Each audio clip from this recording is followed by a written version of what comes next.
Atos, capítulo de número 1,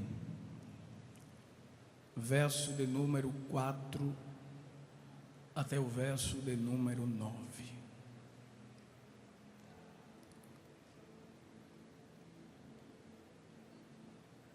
Nos diz assim a palavra de Deus: e estando com eles, determinou-lhes que não se ausentassem de Jerusalém, mas que esperassem a promessa do Pai, que disse ele: de mim ouvistes. Porque na verdade João batizou com água, mas vós sereis batizados com o Espírito Santo não muito depois desses dias. Aqueles, pois, que se haviam reunido perguntaram-lhe, dizendo: Senhor, restaurarás tu neste tempo o reino a Israel? E disse-lhes: não vos pertence saber os tempos ou as estações que o Pai estabeleceu pelo seu próprio poder, mas recebereis a virtude do Espírito Santo que há de vir sobre vós, e ser-me-eis testemunhas tanto em Jerusalém como em toda a Judeia e Samaria e até os confins da terra. E quando dizia isto, vendo eles, foi levado às alturas, e uma nuvem o recebeu, ocultando-o a seus olhos. Quem diz amém por isso? Queridos, o tema geral deste congresso é fortalecidos pelo poder. Entretanto, foi-nos passado um subtema para que pudesse ser desenvolvido nesta noite, e o subtema que foi nos passado foi poder para proclamar, ou melhor dizendo, poder para testemunhar. Repita comigo, por favor: poder para testemunhar. E o versículo chave ou versículo base está em Atos 1:8, que gostaria de reler com a igreja.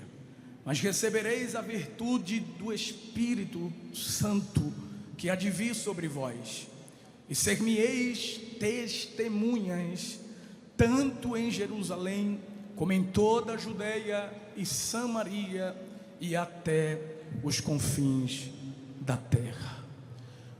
É preciso lembrarmos que os discípulos estão diante do maior desafio de suas vidas.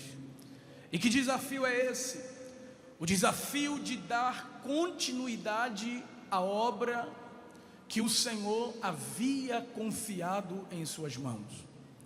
Entretanto, eles devem continuar esta grande obra sem a presença física do Mestre. E isso é um grande desafio para eles.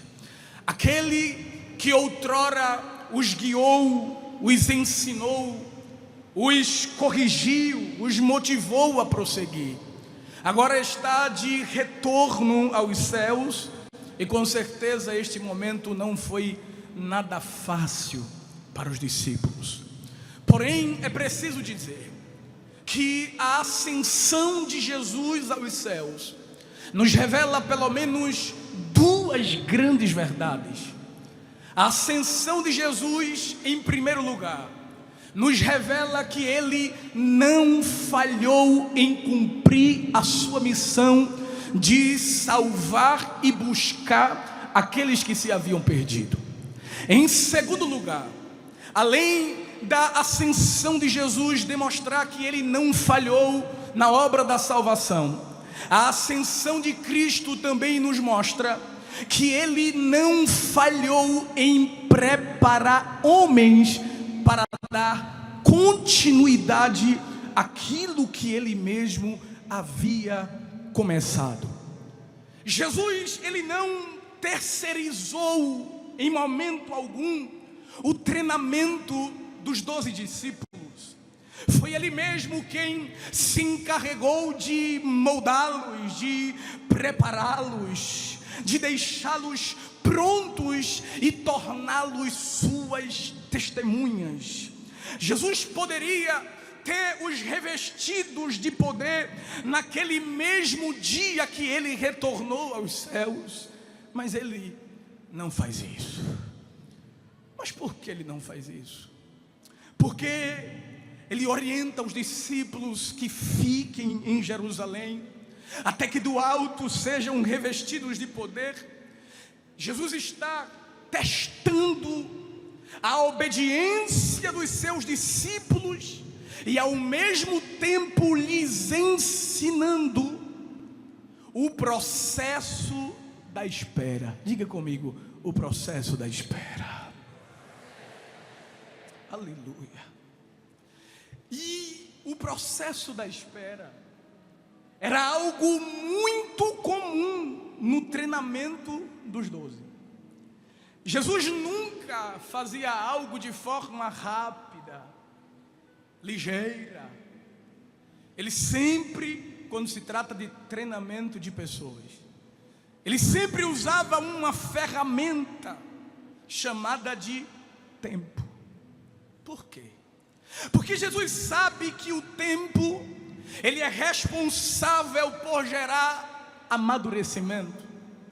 O tempo é responsável por gerar aprendizagem, aperfeiçoamento e produzir marcas. Por isso, antes de enviá-los como suas testemunhas de suas obras e testemunhas da sua ressurreição, Jesus usou o tempo do seu ministério que ele teve ao lado dos discípulos para lhes preparar, lhes dando ensinamentos profundos, experiências práticas e os aprofundando na comunhão para usá-los no tempo certo. Olha para quem está do teu lado e diz assim: vai chegar teu tempo. Enquanto isso, deixa Jesus te ensinar o que Ele quer te ensinar. E é justamente sobre isso que quero falar nesta noite. Sobre as fases da preparação dos discípulos para se tornarem testemunhas fortalecidas pelo poder. Aleluia. Diga comigo, as fases da preparação dos discípulos para se tornarem testemunhas fortalecidas pelo poder. Antes de falarmos dessas fases, é preciso relembrarmos o encontro, ou melhor dizendo, o primeiro contato dos discípulos com Jesus. Abra sua Bíblia comigo, por favor, em João capítulo 1, versículo de número 35, nos diz assim: no dia seguinte, João estava outra vez ali, na companhia de 2 dos seus discípulos, e vendo passar a Jesus, disse: eis aí o Cordeiro de Deus. E os 2 discípulos ouviram-no dizer isto e seguiram a Jesus. E Jesus, voltando-se e vendo que eles o seguiram, disse-lhes: que buscais? E eles disseram: Rabi, que traduzido quer dizer mestre, onde moras? Ele lhes disse: vinde e vede. Foram e viram onde morava e ficaram com ele aquele dia. E já era quase a hora 10ª. Observe que o primeiro contato dos discípulos com Jesus inicia-se a partir do testemunho de João Batista. Observe que a mensagem de João, ela foi tão poderosa que levou os discípulos a abandonar o próprio João e seguir a Jesus. Eles são discípulos de João, mas quando João fala sobre Jesus. E detalhe, o que atraiu os discípulos, e os discípulos não foram atraídos pelo que Jesus fazia ou pelo que Jesus podia fazer. A mensagem de João foi cristocêntrica. Ele apresenta a pessoa de Cristo. Os discípulos são atraídos não pelo que Jesus podia fazer, eles são atraídos por quem Jesus é. Além da mensagem impactá-los e atraí-los para o Cordeiro, a mensagem gerou sede neles de se aproximar de Jesus. E eu tenho aprendido algo, irmãos, que somente verdadeiras pregações podem gerar verdadeiras conversões. E a Assembleia de Deus no estado de Pernambuco é a igreja do livro. Quem confirma isso, levante a mão e dê glória para Jesus. Esses discípulos são tão impactados por estarem com Jesus, porque a Bíblia diz que eles passaram aquele dia com Jesus. E quem passa um dia com Jesus nunca mais é o mesmo. Irmão, passar um dia com Jesus e continuar a mesma coisa, eu duvido. Quem passa tempo com Jesus, Jesus começa a gerar dentro dele o que ele não tinha. Quantos estão aqui na presença de Jesus? Aleluia. Esse momento que eles passam com o Mestre, a hora vai se passando. Só tem dois: João é o discípulo oculto e André está com Jesus. E quando eles estão com Jesus, começa a gerar algo neles que deve ser gerado nas testemunhas. O que é que gera no coração de alguém que passa tempo com Jesus? Desejo de falar de Jesus para outros. Enquanto Jesus fala para André, André diz: é ele, só pode ser ele. É aquele que João Batista disse que já estava no meio de nós, que era maior do que ele. Foi João que disse para mim que batizava com água, mas ele batizava com Espírito Santo. É ele que os profetas profetizaram. É ele. E eu preciso compartilhar essa mensagem. Eu vou para casa. Uma hora dessa eu acho que Pedro já largou da pesca.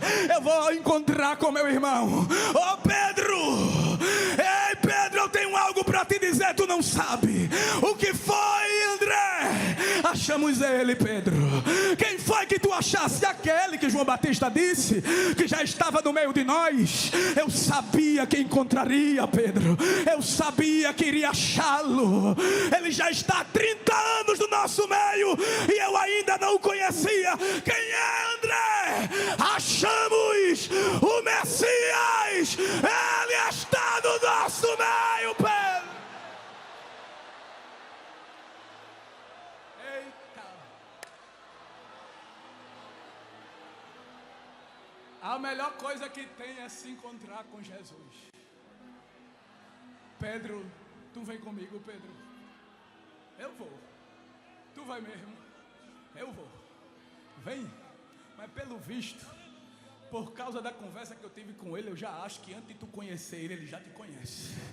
Quando Pedro chegou na presença de Jesus, Jesus disse: tu és Simão, tu não me conhece, mas eu te conheço. Mas a partir de hoje teu nome vai ser Cefas, teu nome vai ser Pedro. Pedro disse: isso é mistério, é muita revelação. Jesus disse: peraí que eu comecei agora.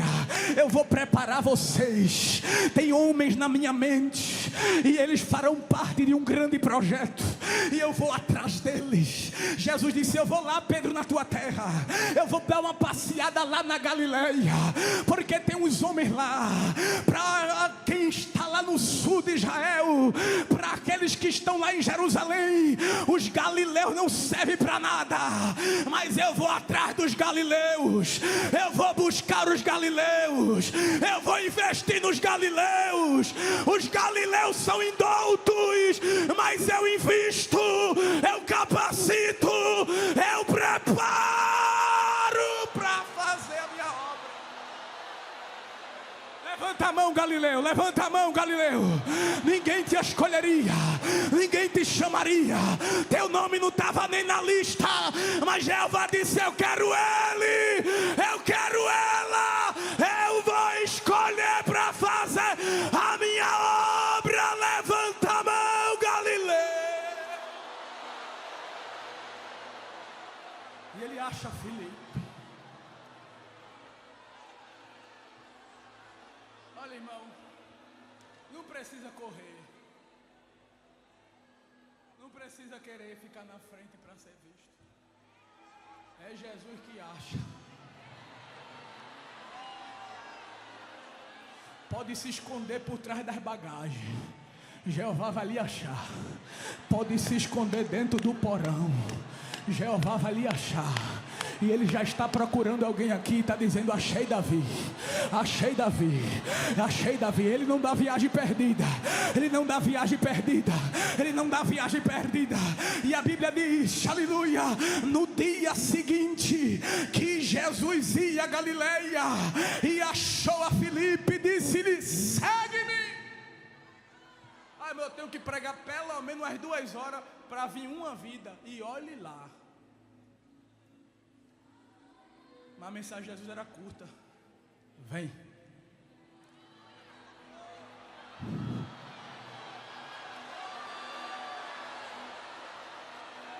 Vem.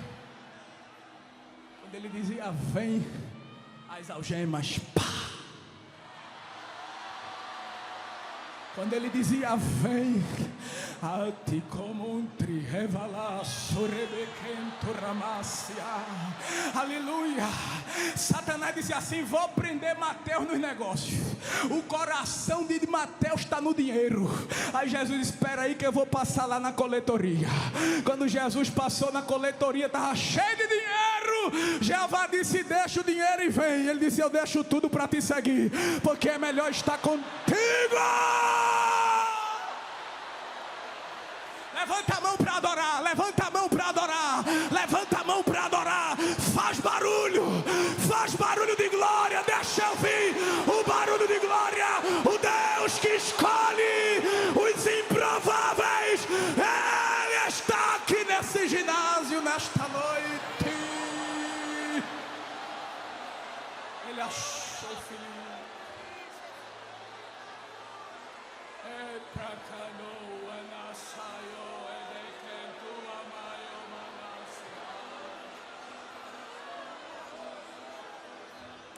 Quando Filipe se encontrou com ele, disse: eu preciso chamar Natanael.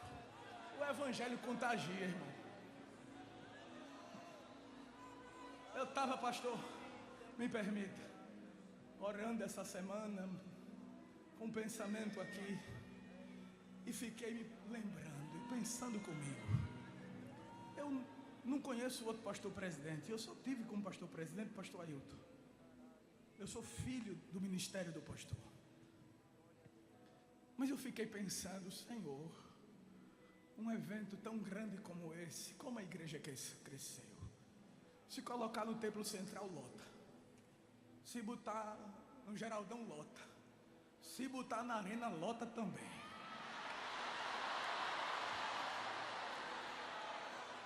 E eu fiquei pensando: o que é que Jesus disse ao pastor Zé Amaro, ao pastor Zé Leôncio, quando a igreja estava começando a crescer?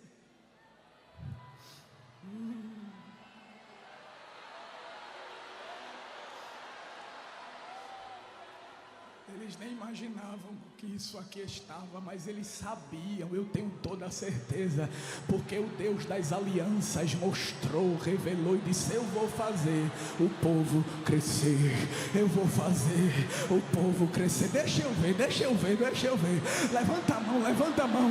Olha aí o que Deus faz nesse estado, porque o evangelho contagia. Filipe vai buscar Natanael. Quando Jesus se encontra com Natanael, traz revelações para a vida deles. E a partir deste momento, aleluia, eles passam a ser seguidores de Jesus. Oh, aleluia.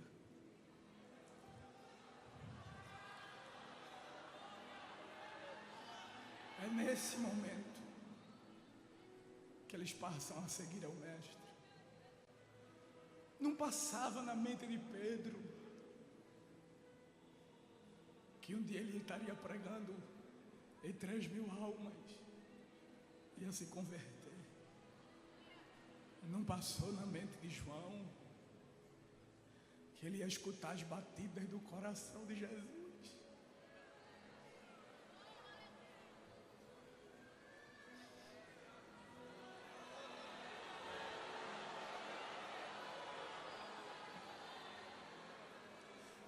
O começo é assim. Ele chama e a gente só vai. E no meio do caminho ele vai fazendo as surpresas.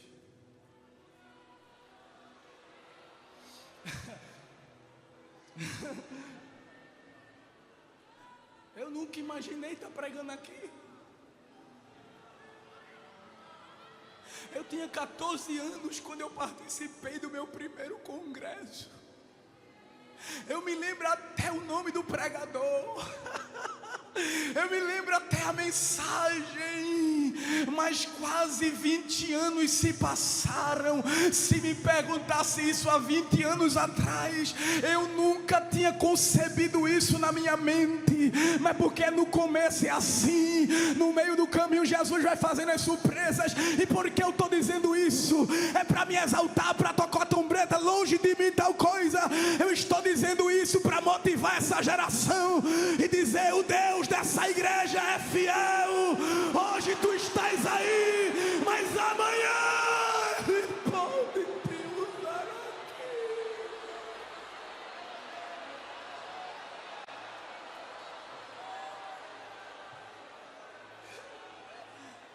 Meu pai nem crente é.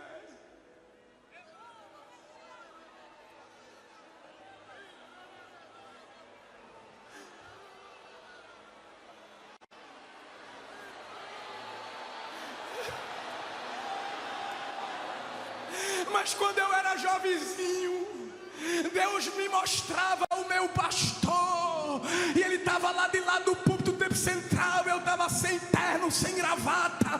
Era Deus me dizendo: você ainda não está pronto. E o meu pastor me chamava e dizia assim: se prepare, porque eu vou botar você para pregar. Se prepare, que eu vou botar você para pregar. Se prepare, que eu vou botar você para pregar. Tem gente aí que está cheio de promessa, e o tempo está passando e parece que não vai se cumprir. Mas Jesus está te dizendo: vai chegar o tempo, Galileu, espera. Nerecando era dobra na obra sombra. Está descendo a unção do Espírito aqui. Quem abrir a boca vai receber. Jesus nem vai abrir a torneira grande, nem vai quebrar o cano. Ele vai abrir as comportas. Ele vai quebrar as barragens. Olha o rio de Deus descendo. Olha o rio de Deus descendo. Olha o rio de Deus descendo. Quem abrir a boca vai receber. Jesus vai batizar antes de chamar para batizar. Recebe, recebe, recebe, recebe. Abre a boca e adora.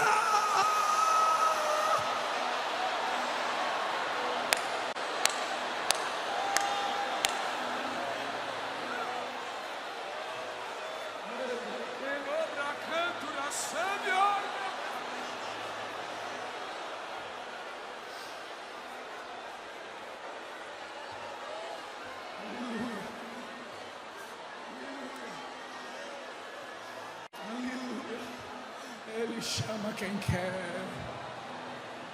Ele não pergunta a opinião de ninguém. Ele chamou os discípulos e os tornou seus seguidores. Mas esses homens estavam ainda com os corações divididos. Como assim, irmão Agnes? Sim, o coração deles ainda estavam divididos. entre seguir ao Mestre e viver os seus negócios.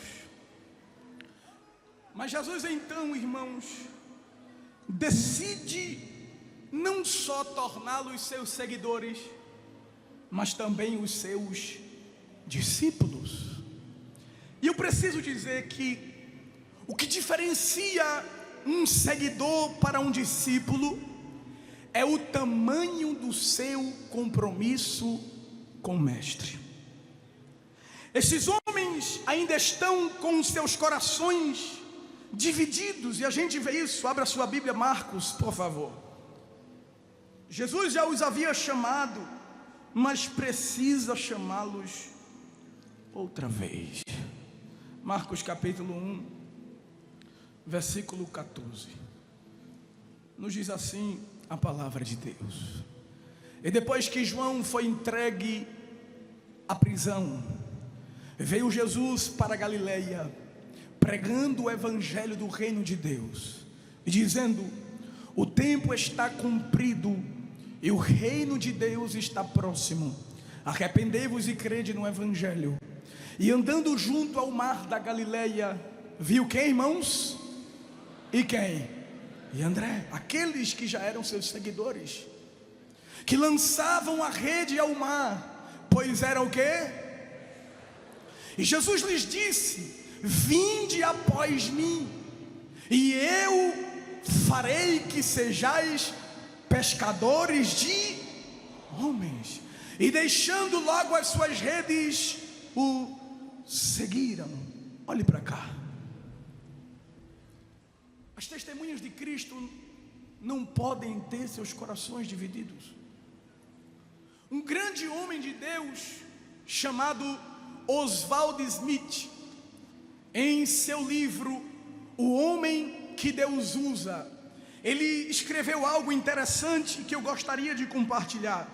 Ele disse que o homem que Deus usa tem um só propósito na vida, pois um coração dividido nunca poderá ficar completamente satisfeito.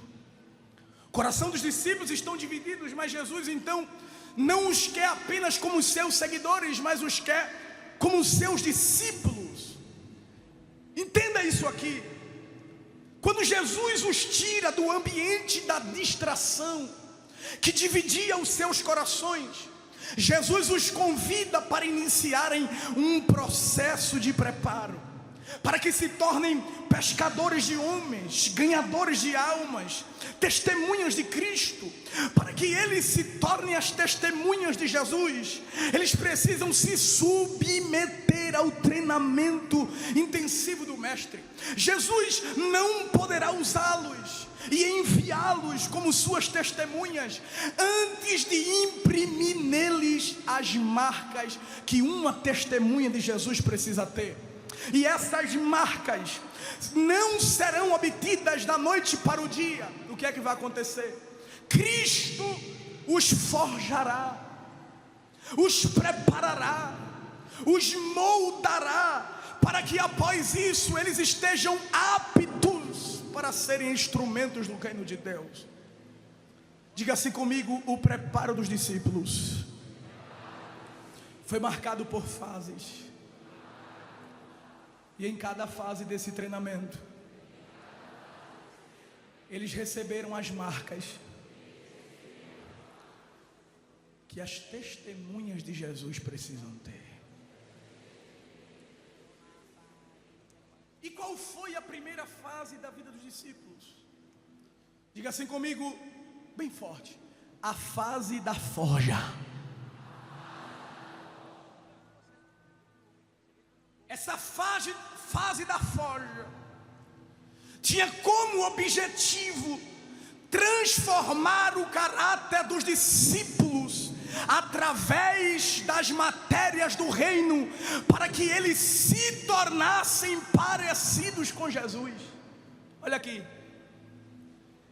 Jesus não vai usar uma geração que não se parece com ele.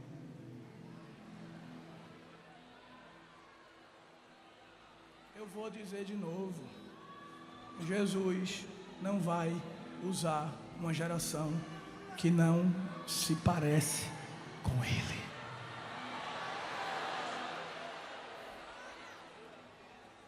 E é por isso que Jesus vai transformar os discípulos, para conformá-los à sua semelhança. E o que é que Jesus vai fazer? Qual a ferramenta que Jesus vai usar? Diga assim comigo: o ensino.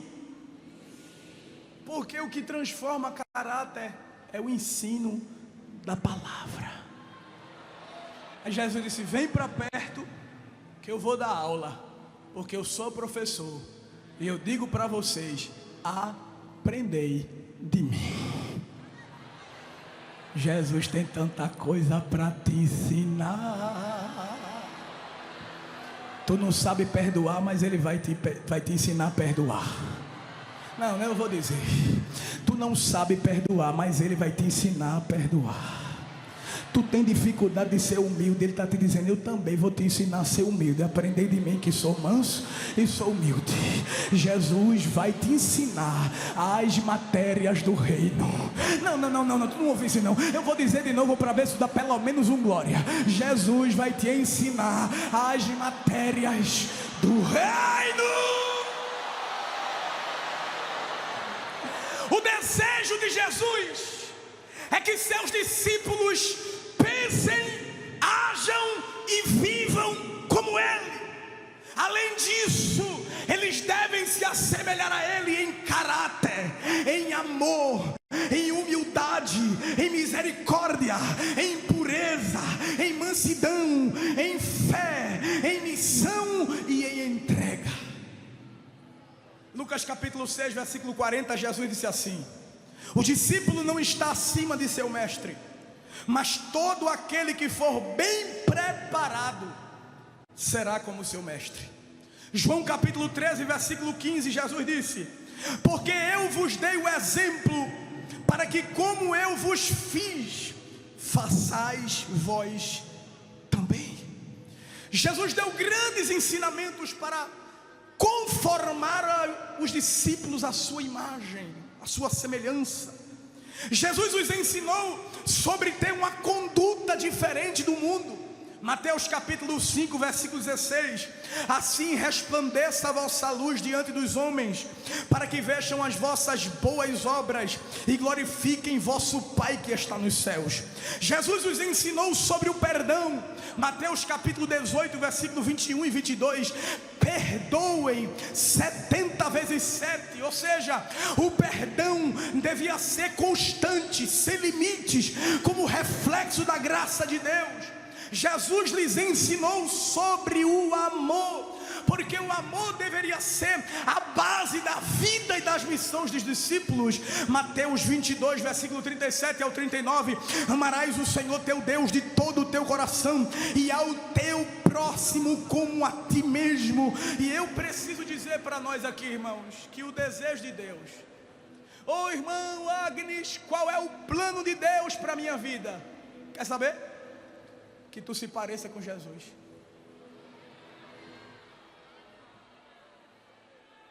Não, irmão, eu quero saber da minha chamada. Não, a tua chamada é essa: ser parecido com Jesus. As demais coisas vão ser acrescentadas. A prioridade é essa: parecer com Jesus. Deixa eu ver, onde estão as testemunhas de Cristo aqui nesta noite? Queridos irmãos, o desejo de Deus para nós não é só que tenhamos o caráter de Cristo impresso em nossa vida e que sejamos semelhantes a Ele no caráter apenas.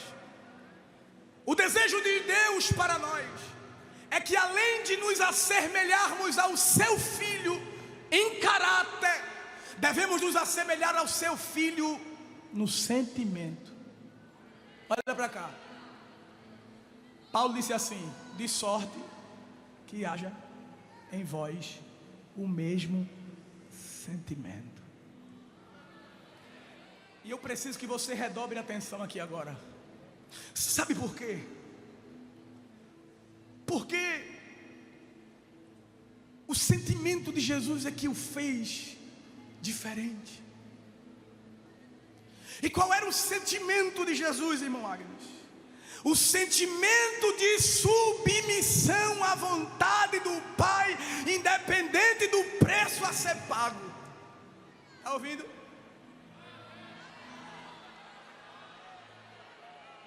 Qual era o sentimento de Jesus? O sentimento de submissão ao Pai, independente do preço a ser pago.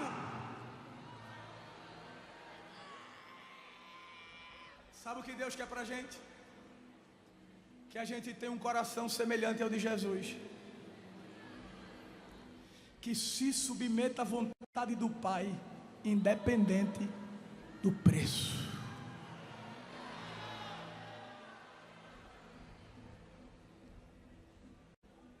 Oh, glória!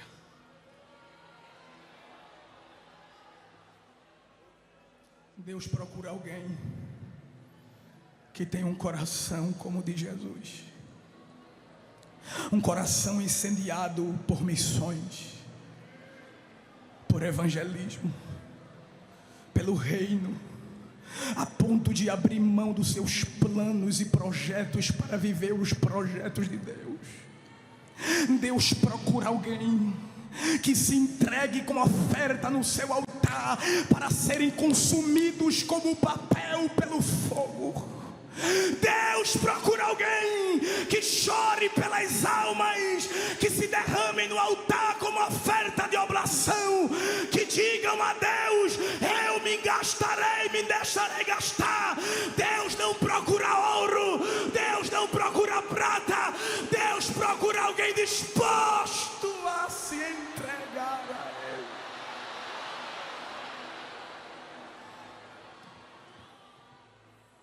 Está disposto? Ei. Está disposto a se submeter independente do preço? Tem certeza que queres ter o sentimento de Cristo? E se Deus quiser te ferir, como feriu a Cristo?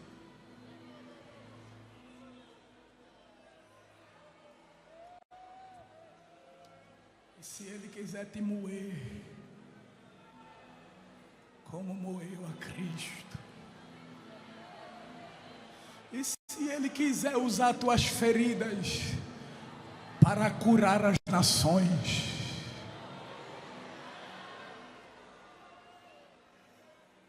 E se Ele quiser te levar para longe?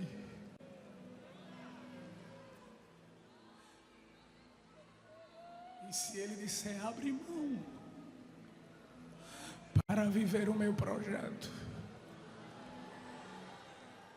E se Ele disser: deixa teu coração na minha mão, para eu enterrar ele no lugar que eu quero te levar?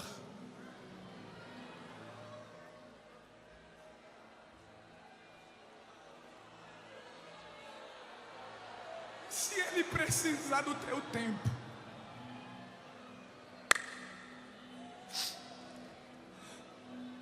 e se Ele precisar das tuas noites,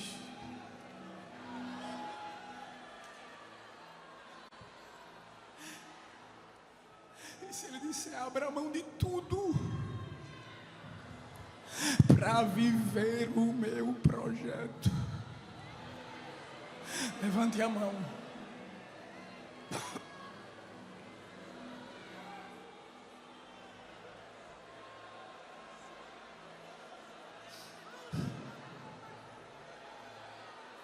As nações estão enfermas, mas há bálsamo em Gileade.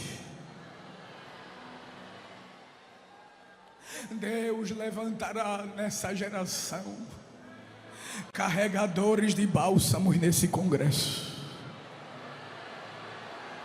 para levar bálsamo para Pernambuco, para o Brasil e para as nações. Levante a mão para receber. Deus está levantando neste congresso carregadores de bálsamo para levar a mensagem, para curar as nações. Receba hoje esse presente do Espírito. Olha o Espírito te presenteando com esse vaso de bálsamo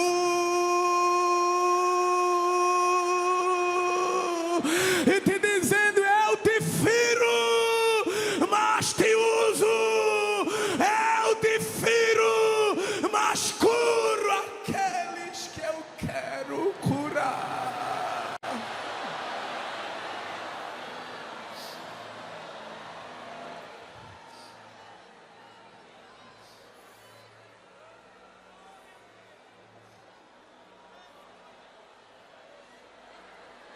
Vai te custar tudo, te diz o Senhor.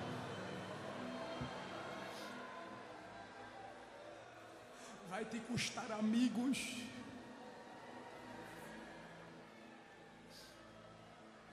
Vai te custar aplausos. Vai ter dias de perseguição, de angústia. Mas parecer com Jesus é isso. É não ter onde reclinar a cabeça. Elemento anachu elia mondiada canto amar. Nuregedeler yantri Lobra na yodergia, lobra sombra ergia. Assim te diz o Senhor: enquanto eu te uso para curar, eu mesmo te curo. Enquanto eu te uso para curar, eu mesmo te curo. Enquanto eu te uso para ministrar, eu mesmo te ministro. Enquanto eu te uso para socorrer, eu mesmo te socorro. Senhor, eu faço, mas quem faz por mim, te diz o Senhor, eu faço por ti. Eu sou o teu ajudador. Sou eu quem socorro meus escolhidos.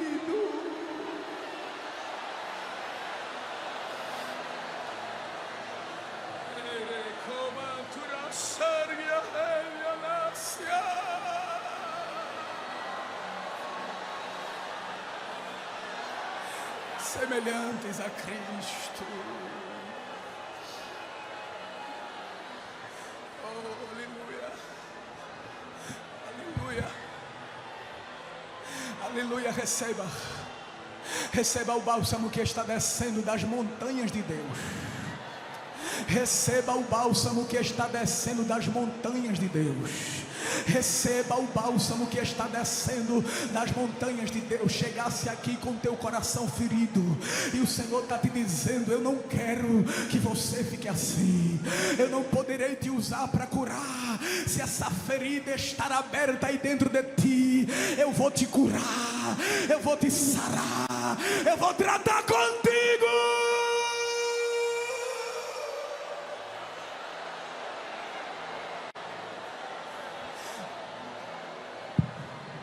Mas Jesus quer lhe levar para a próxima fase. A fase das experiências. Olha como a brisa de Deus está aqui. No quebrantamento.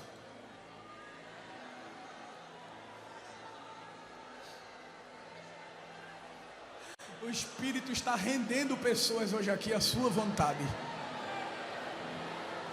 Resistências estão sendo quebradas.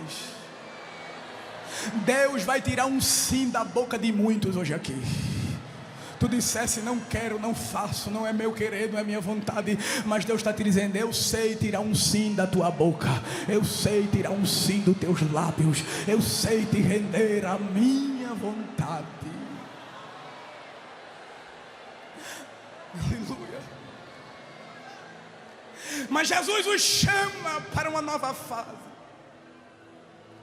A fase das experiências. E eu vou correr por causa do tempo. Jesus os dá experiências, porque elas são indispensáveis para aqueles que querem ser fortalecidos pelo poder e testemunhar com ousadia.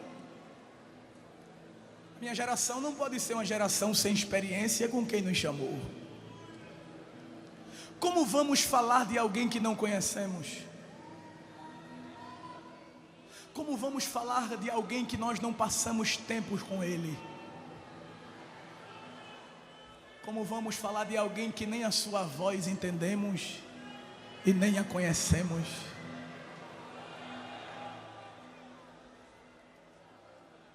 Testemunhas sem experiência não são testemunhas. Além das testemunhas parecerem com Jesus, tem experiência com Ele. Porque são as experiências que faz a gente ficar com o pé no chão quando o negócio aperta. Porque testemunha é Marte, é sofrimento, é dor. E se não tiver intimidade, corre, abandona, larga a cruz. Aí por isso Jesus disse: quem quiser vir após mim, negue-se a si mesmo, tome a cruz e me siga. Caminhe comigo. Eu vou na frente e você vai atrás. Eu chego primeiro, depois tu chega. Eu piso, depois tu pisa. Eu vou na frente, e como eu vou na frente, eu garanto a tua chegada. Eu vou na frente, e como eu vou na frente, eu garanto o teu futuro. Eu vou na frente, e como eu vou na frente, eu te defendo. Eu vou na frente, e como eu vou na frente, eu quebro o arco, eu corto a lança, eu queimo os carros no fogo. Como eu vou na frente, tu vai carregando a cruz, eu despedaço os grilhões, eu despedaço os ferrões, eu despedaço aos portões. Vai ter luta, vai ter angústia, vai ter chicote, vai ter espinho, vai ter açoite, vai ter abandono, vai ter decepção, vai ter tristeza, mas também tem as experiências, tem as revelações na tenda, tem.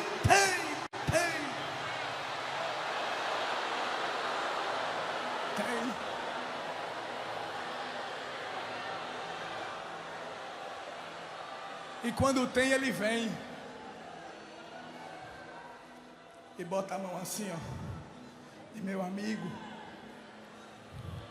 se alegre.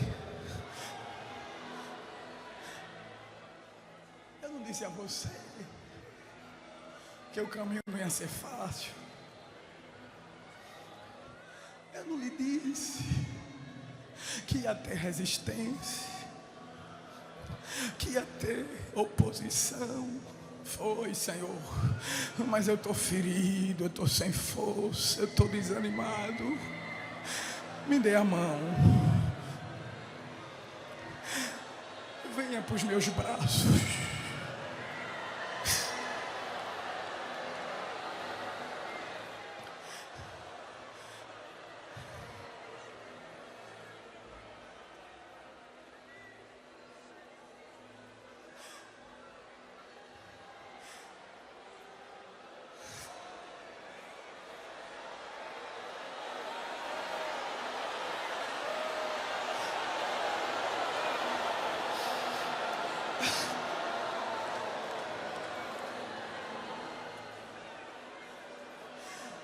Jesus estava no Getsemane, orando, suando sangue, o anjo desceu.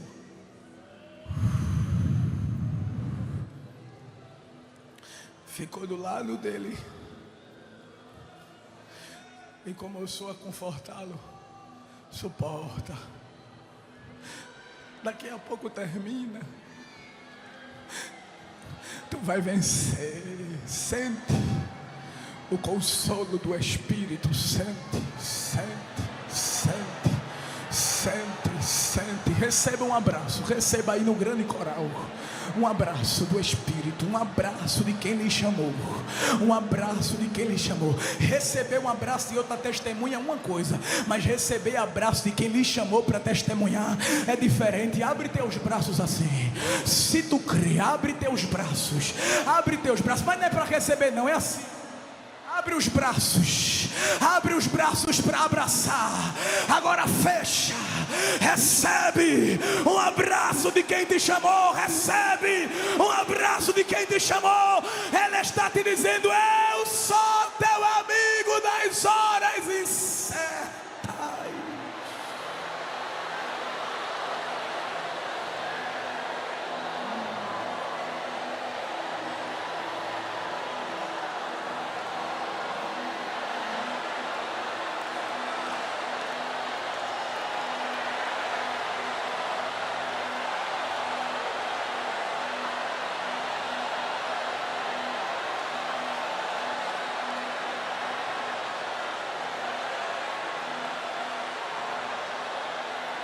Tu vai voltar a pregar, vai. Tu vai voltar a fazer a obra. Tu vai pegar aquele terno que tu guardou, que dissesse que nunca mais ia usar. Tu vai botar ele de novo. Tu vai pegar aquela caderneta de esboço e vai voltar a escrever. Vai. Jeová vai voltar a te dar tema. Jeová vai voltar a te dar mensagem. Tu vai voltar a sair a campo. Tu vai voltar a orar. Nem orar tu quer mais, porque tu resiste. Porque tu sabe que quando tu entra no altar, a chama da chamada aquece teu coração de novo. Mas Jesus te trouxe aqui para te dizer: eu vou curar tuas decepções, eu vou curar tuas frustrações, porque eu te darei experiência com o meu consolo. Eu te darei experiência. Quando Paulo foi pregar, meu pastor,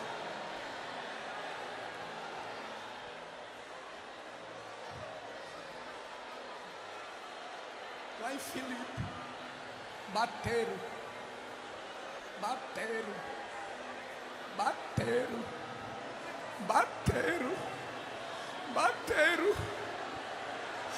Por causa de uma alma.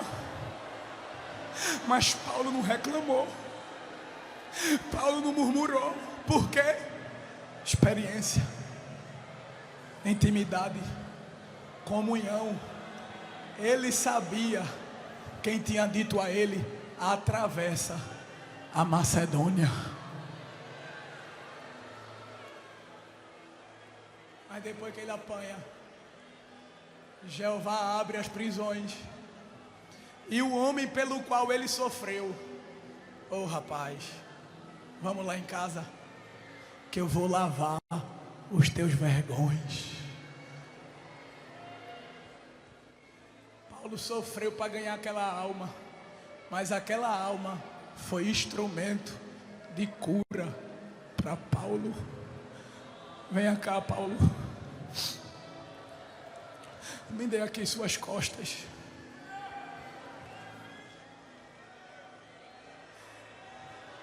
Bálsamo.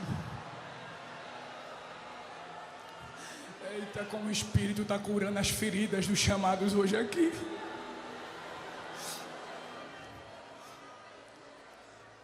Eu vou terminar. A primeira marca de uma testemunha é se parecer com Jesus. A segunda marca de uma testemunha é ter experiências que geram intimidade. Mas a terceira marca de uma testemunha é a ousadia.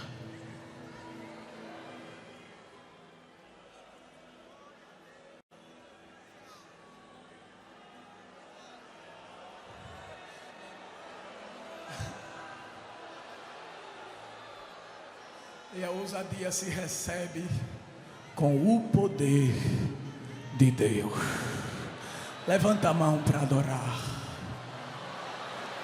Levante a mão para glorificar. Tu não serás mais o mesmo. Deus te fortalecerá com o poder dele.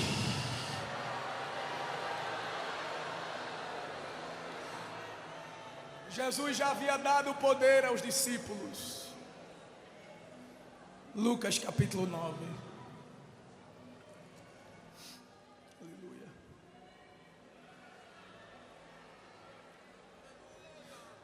E convocando os seus 12 discípulos, deu-lhes virtude e o que? Poder. Sobre todos os demônios.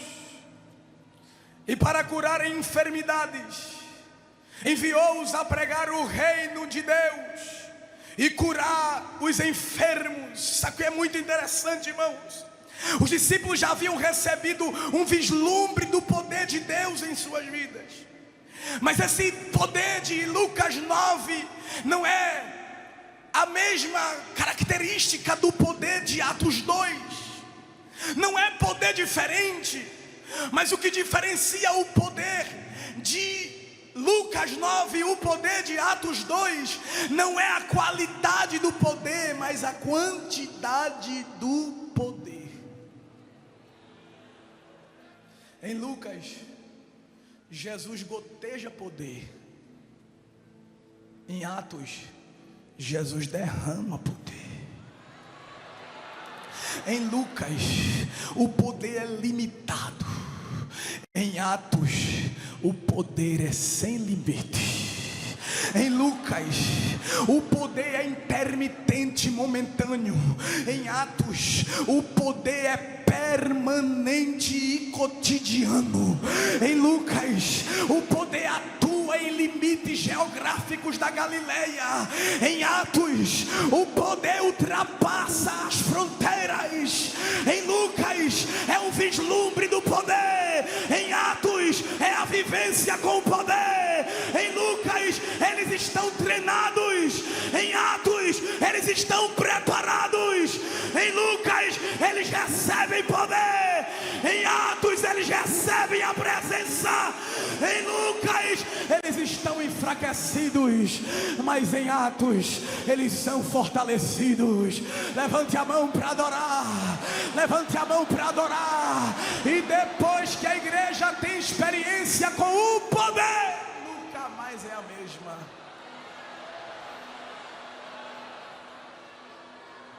O Pedro de Lucas nega, tem medo, é fraco,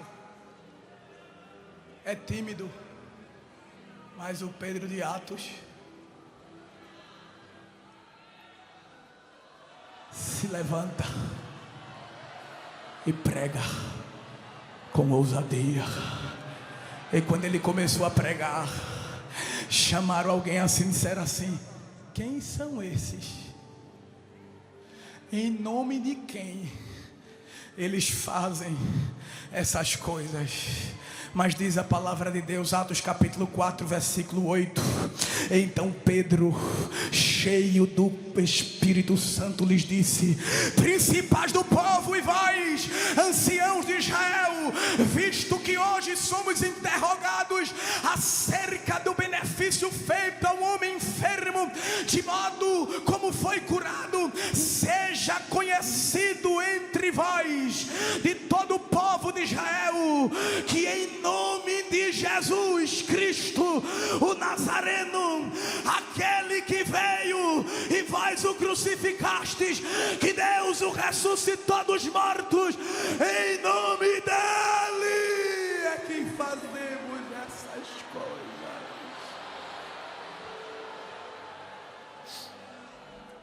Então, eles vendo a ousadia de Pedro e João, informado que eram homens sem letras e indoutos, se maravilhavam e tinham conhecimento de que eles haviam estado com Jesus. A igreja que anda com Jesus parece com Ele, tem intimidade com Ele e desfruta do seu poder.